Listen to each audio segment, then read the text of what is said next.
झाड़ू लगाते समय नारायण का नाम लो, क्योंकि झाड़ू हमारे हाथ लगा रहे हैं, मुंह नहीं लगा रहा, मुंह हमारा फ्री है।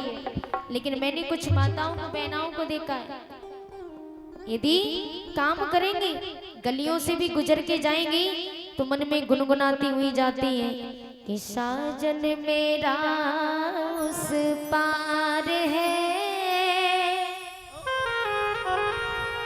मिलने को दिल बेकरार है। ये गाने गाती हैं। और ऐसे ऐसे गाने चले, ऐसे ऐसे कभी हुए भैया धन्य है ऐसे कवियों को।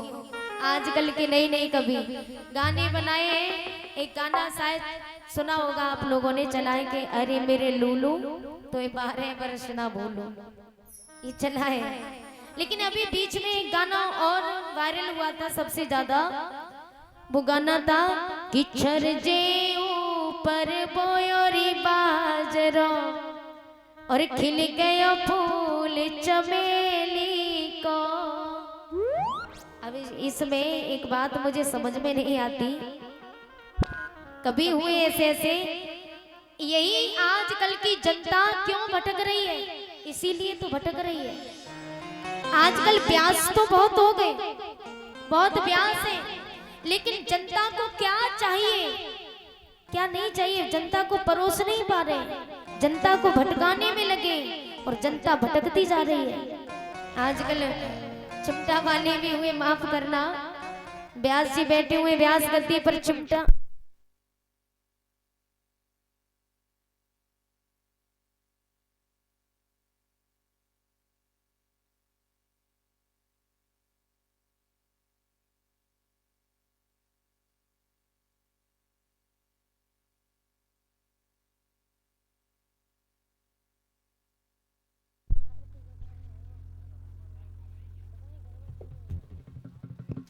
श्री राधे।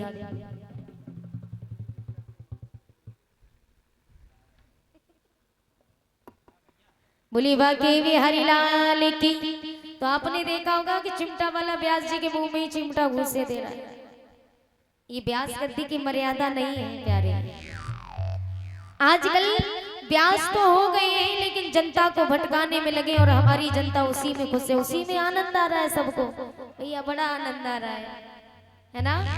इतना पैसा खर्च कर रहे हैं, क्यों कर रहे हैं? ताकि हमारी तृप्ति हो जाए, हमारा कल्याण हो जाए। भागवत होने से वैसे कौन कथा करवा पाता है, हर कोई कथा नहीं करवा पाता, और रोज रोज कथा नहीं हो पाती है। साल भर में कहीं एक बार हो जाए या 2 कथा हो जाए तो हो जाए, लेकिन हम क्या करवाते हैं उनसे? ब्यास गद्दी की मर्यादा है। ब्यास गद्दी पर बैठ करके कोई भी ब्यास सही हमें कभी गलत सलत मुख से अपनी नहीं निकालनी चाहिए। और आजकल तो भैया ब्यास गद्दी पर बैठे हैं और भजन गा रहे हैं कि छरजे ऊपर बयोरी बाजरो खिल गए फूल चमेली को। अच्छा एक बात बताओ, हमारी ये समझ में नहीं आता, चलो छज्जे के ऊपर मिट्टी डाल के बाजरा बो भी दिया, ठीक है, वो भी दिया और बाजरा उग भी आया, लेकिन आज तक हमारी समझ में ये नहीं आई कि वहां पे चमेली को फूल कहां से खिलेगा, यही समझ में नहीं आई। तो इसी में आज जनता खुश है, इन्हीं गानों में। एक गाना और चला है, ऐसो सेंट लगाइयो मेरे राजा, छाती जल जाए दुश्मन की। और बहना मैंने बालम मोल मंगाए हैं, जिज्जी मैंने सहिया मोल मंगाए। जे सही है, जे तो सही है। तो इसी इन्हीं चीजों में आज हमारी जनता खुश है और इसीलिए जनता भटक रही है। आज व्यास जी गांव में तो जाते हैं कथा करने, लेकिन जनता के सामने जनता को क्या चाहिए वो परोस नहीं पा रहे। इसी के कारण हमारी जनता भटकती जा रही है और इसी के कारण हमारी जनता पतन की ओर जा रही है। बोलिए भागवत महाप्राण की। इसलिए मैया झाड़ू लगाओ तो भगवान का भजन गाती रहो, गुनगुनाती रहो।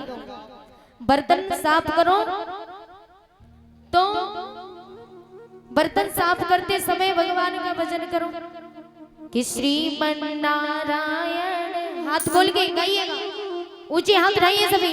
अगर इतना समझाने के बाद भी आपकी समझ में नहीं आया तो भैया आपको कोई नहीं समझा पाएगा, इसलिए हाथ ऊंचे उठाइए।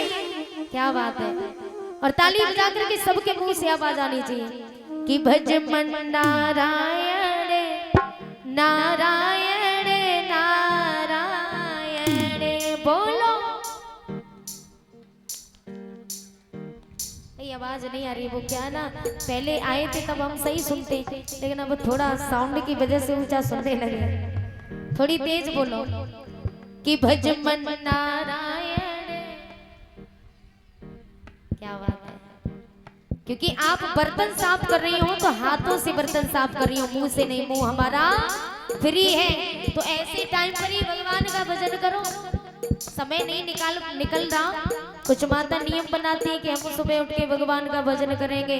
3-4 दिन तक नियम बनाया, लेकिन बाद में भूल गए, नहीं बना पाती, नहीं भगवान का भजन कर पा रही।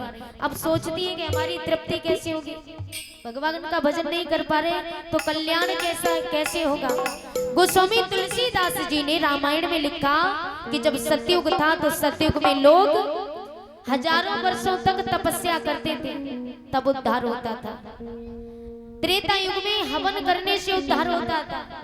कलयुग में द्वापर में पूजा करने से उद्धार होता था, लेकिन कलयुग में केवल नाम लेने से उद्धार हो जाता। गोस्वामी तुलसीदास जी ने लिखा, गोस्वामी तुलसीदास जी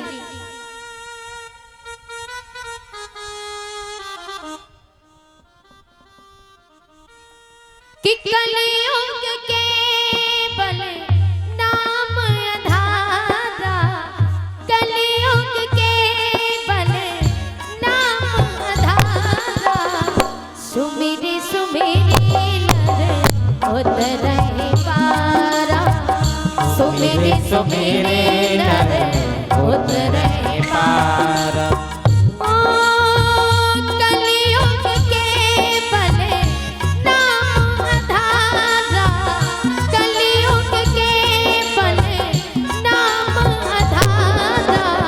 सुमेरे सुमेरे नर उतरे पारा, सुमेरे सुमेरे नर उतरे पारा।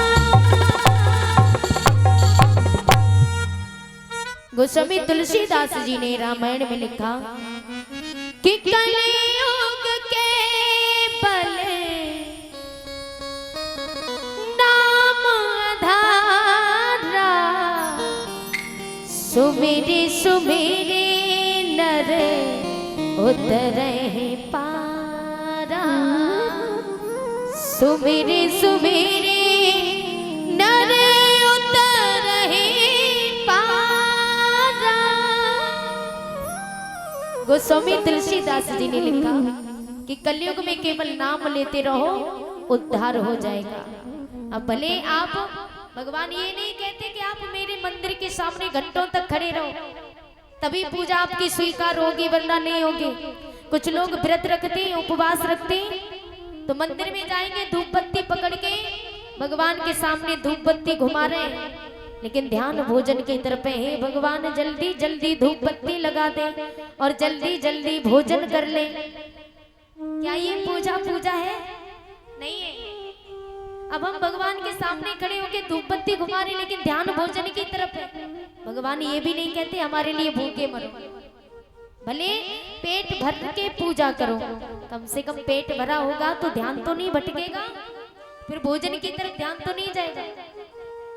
इसलिए प्यारे, ये मन बड़ा पापी है। सभी भक्त बोलेंगे